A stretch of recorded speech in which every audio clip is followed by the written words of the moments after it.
Hi hello నమస్తే అండి. నేను మీ రమణప్రియ. నేను ఇప్పుడు మా ఇంట్లో దేవుడు అండి, మా కజిన్, దాని పేరు రమ. నేను వాళ్ళ ఇంటికి వచ్చానండి. ఇవాళ పౌర్ణమి కదా, ఇంట్లో మేము పూజ చేసుకున్నాం. మా దేవుణ్ణి చూపిస్తున్నాను చూడండి.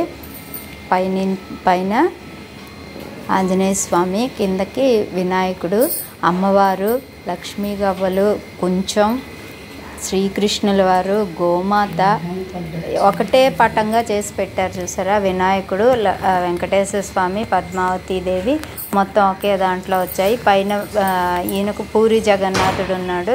శివ కుటుంబ పరివారం మెయిన్ పెట్టారు.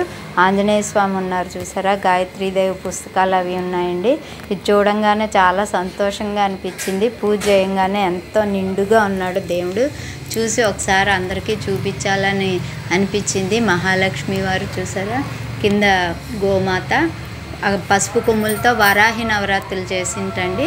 పసుపు కొమ్ములు వేసి అమ్మవారికి ఆ మాల కూడా అలాగే ఉంది. లక్ష్మి కొంచెం చూసారా, చిట్టి గాజులు వేసిందండి. టోటల్గా దేవుడికి పెద్ద మాల చిట్టి గాజులు వేసింది. ఇవాళ పౌర్ణమి కాబట్టి బాబావారిని చూపిస్తున్నాను చూడండి. అన్నామలీశ్వరుడు. ఆ కుండ చూసారా ఎంత బాగుందో. చిన్న మట్టి పాత్ర, అది పెయింట్లు వేసి చక్కగా అమ్మారు. దాని నిండా కాయిన్స్ వేసి అమ్మవారికి పూజ చేస్తుంది.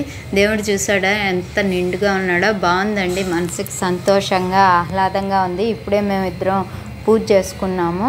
ఇప్పుడు గుడికి వెళ్తామండి. చాలా బాగుంది. అక్కడ మీకు శ్రీపీఠం ఉందండి. శ్రీపీఠం చూడడానికి వెళ్తున్నాను. మీకు అక్కడ శ్రీపీఠం కూడా చూపిస్తాను. సంతోషం అండి. Thank you so much.